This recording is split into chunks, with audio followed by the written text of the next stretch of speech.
I was very lucky that I played under some great managers over the years, and different style, different variations, which gives you an idea of, you know, people personality, I suppose, along the way. Obviously, no greater than the Sir Alex Ferguson. I think his leadership qualities was um, beyond a doubt the best I've been under, and the simple reason he's obviously the greatest manager in British history.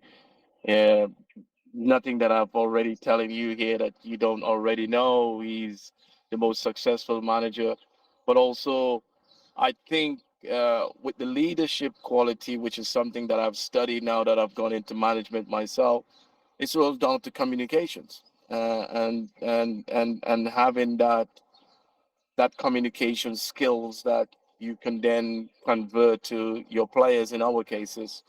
And I think that's something that stood out with Sir Alex Ferguson, the way how he manages players.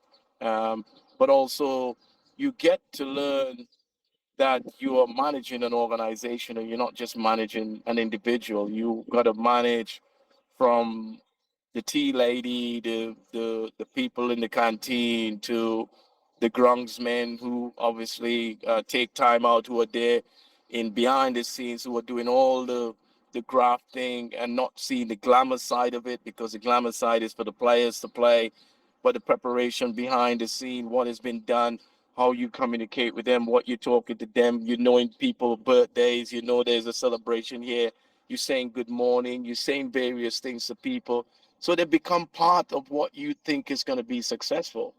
I think that's, for me, is the art of good leadership. Good leadership doesn't come from just success. It's something that you build over that period of time. And I think that something that I've picked up from Sir Alex Ferguson that you pay attention to.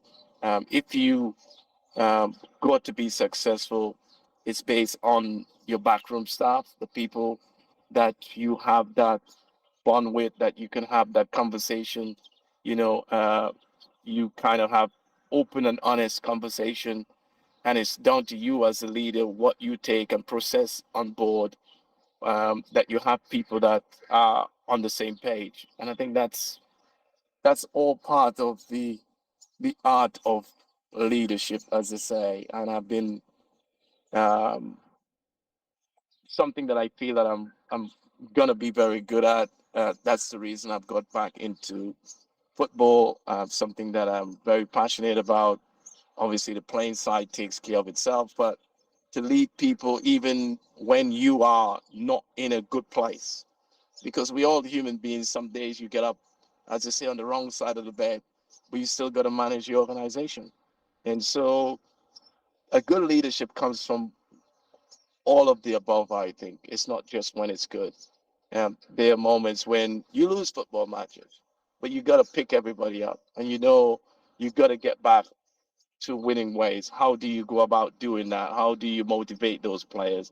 How do you get your staff to make sure that their spirit are up? There's so much element to good leadership, and you got to be a quick learner. I also think that you got to learn very quickly.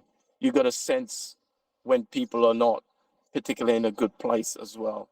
That you must be able to help that person when it's needed, and recognize when someone is not in a good place. And I feel that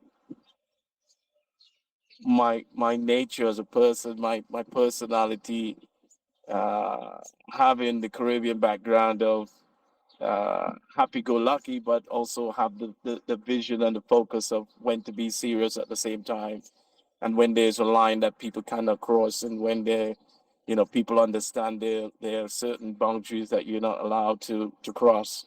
And once you can find those balances, um, I think you'll be okay. You'll do pretty well. Trust me, you're not gonna get everything correctly. You're gonna have few ups and downs, but in the ups and downs, and you listen to these great leaders, how many failures that they have before they become successful.